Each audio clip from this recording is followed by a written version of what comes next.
Então por que os efeitos especiais da Marvel estão piorando? A Marvel realmente tem uma das melhores cenas de efeitos visuais do cinema. Isso ninguém pode negar, e por conta disso, o patamar subiu num nível tão alto que qualquer coisa que seja abaixo desse padrão acaba sendo nítido para nós fãs. Nos últimos tempos, a gente tá vendo uma grande decaída na qualidade e a Marvel tá pisando na bola feio durante toda a fase 4. Um exemplo que podemos perceber claramente isso é na cena do terceiro olho do Doutor Estranho, que foi no mínimo engraçado.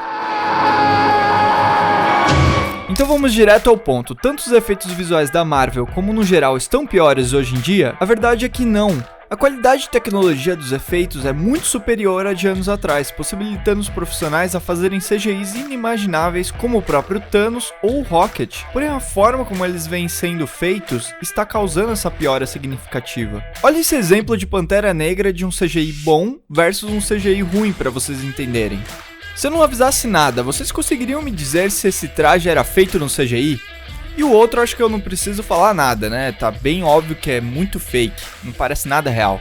Mas então, o que está acontecendo? Por que tanta inconsistência por parte da Marvel? Tem filmes que fica incrível e tem filmes que fica, no mínimo, estranho. Um dos grandes fatores pelos quais os efeitos visuais da Marvel vão caindo é porque, por incrível que pareça, existe muito efeito visual. Sim, exatamente isso que você ouviu. Além de existir uma quantidade absurda de séries e filmes sendo produzidos em si, a maioria deles, diferente de 15 anos atrás, opta por usar CGI em tudo, muitas vezes até desnecessariamente, pois querendo ou não facilita em diversos aspectos. Os filmes antigos muitas vezes acabam sendo mais convincentes por conta de que na época não havia tanta tecnologia e se usava muito mais efeitos práticos. Com o avanço dos efeitos digitais houve uma transição, já que os práticos precisam de muito mais trabalho. Por exemplo, numa cena de luta, com explosões, etc, você precisaria de muito ensaio, já que normalmente você teria só uma chance de fazer dar certo. Por conta de orçamento e tempo, dificilmente você teria uma segunda chance. Então a maioria dos filmes, os diretores e produtores preferem seguir o caminho de fazer tudo digitalmente. E não me leve a mal, muita coisa acaba sendo bem feita no digital, que é até difícil saber o que é real ou não. Mas ao mesmo tempo, muita coisa, até pra quem não entende de efeitos, fica obviamente fake, estranho. Essa estranheza que a gente sente tem um nome que é chamado de Vale da Estranheza, onde existe algo que se aproxima muito de um ser humano real, mas não é 100% perfeito, então você sente que tem alguma coisa errada. Originalmente, esse fenômeno foi usado por conta de robôs que se pareciam muito com humanos e era medonho, mas começou a ser usado na área do cinema também, com animações que tentavam sem sucesso se aproximar muito de um humano real. Para ficar mais crível, tanto os cenários como os personagens, o ideal seria usar como base objetos e cenários reais e incluir efeitos especiais em cima conforme fosse sendo necessário, e não usar de forma exagerada o que era para ser um recurso e não o filme em si, ou série.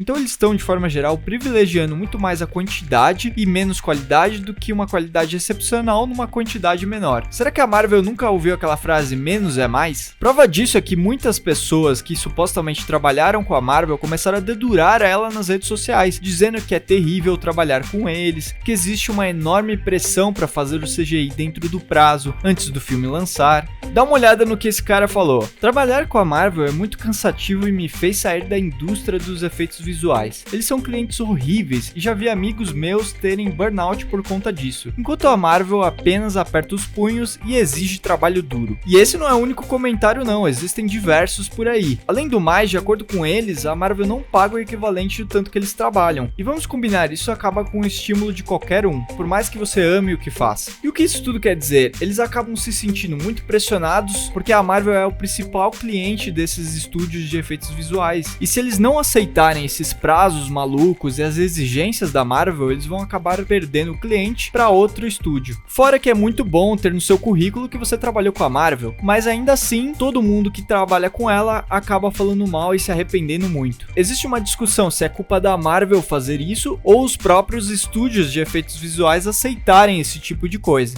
Se deveria ter um tipo de acordo entre todos os estúdios de, olha, não vamos aceitar menos que tanto para fazer tal coisa, ou menos de tal prazo. Mas é aquela coisa, se você não faz, o outro vai fazer. Essa imagem do Thor Love and Thunder evidencia muito bem isso e como é complicada a situação. O próprio diretor e ator Taika fala que a cena não parecia nada real. Olha os cortes da Valkyria ali na esquerda, parece que eles estão no mesmo plano, mas não no mesmo ambiente. Fora a brincadeira que ele fez com o próprio personagem dele, que ele diz não parecer real na cena. Does that look real?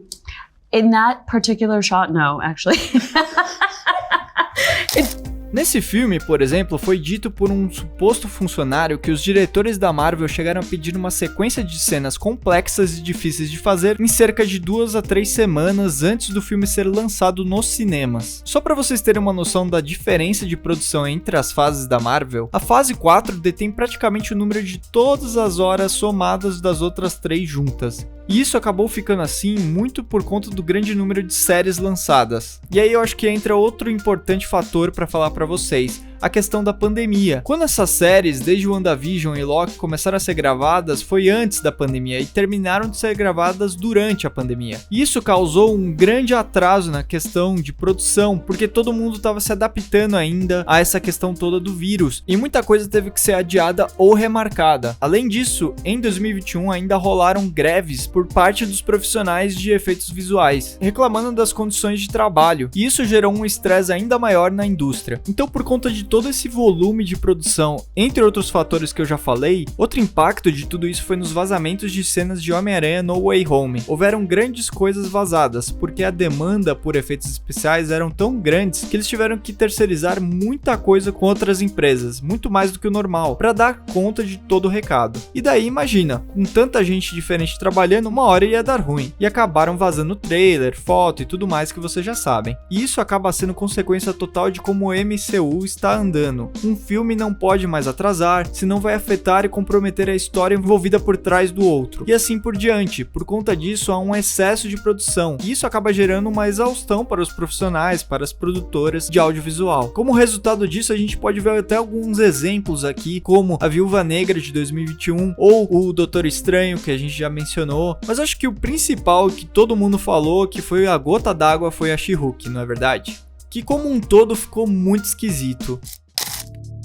Então, pra gente resumir, os 4 grandes fatores que fizeram com que os efeitos da Marvel ficassem piores hoje em dia são a pandemia como um grande divisor de águas, tendo impacto em todas as produções, virando uma bola de neve. Em segundo lugar, a pressão da Marvel em cima das produtoras de efeitos visuais. E aqui eu acho que vale uma explicação. Vocês repararam que a Disney tá sendo bombardeada com séries da Marvel, certo? Então, o circuito é simples. Esse ciclo começa com a Disney pressionando a Marvel para entregar os filmes com rapidez. A Marvel pressiona as empresas terceirizadas e seus funcionários para entregar os longas. Os funcionários ficam sobrecarregados e muito do que era antes a glória da Marvel, os efeitos especiais, ficaram uma bosta. Desculpa, não consegui achar outra palavra. Não me entenda errado, ainda tem muitos efeitos bons, porém tá decaindo cada vez mais. O terceiro ponto seria justamente isso, as jornadas de trabalho exaustivas para com os funcionários. E por último é a quantidade de filmes e séries com CGI, já que temos uma demanda muito maior para a quantidade de profissionais qualificados no mercado. No passado, os projetos da Marvel tinham uma pegada de ser literalmente especiais, afinal eles estavam inaugurando uma nova era para o cinema mundial com os filmes de super-heróis, ou pelo menos o retorno deles. Apesar de não manter literalmente tintim por tintim a narrativa dos quadrinhos, todos nós sabíamos que a Marvel sempre conseguiu entregar tudo para os telespectadores, tanto em roteiro como em efeitos especiais. Só que agora, na fase 4, parece que a Marvel tá virando uma espécie de fábrica de filmes e entrou no modo automático, visando mais a grana. O que a gente vem percebendo é que parece que as coisas não estão muito conectadas. Galera, esse vídeo foi resultado de uma pesquisa que a gente fez com vocês no canal, na aba de comunidade. Novamente, você vai escolher o tema do próximo vídeo, então fica ligado lá e para não perder a votação, já se inscreve e deixa ligado o sininho. A gente se vê no próximo vídeo.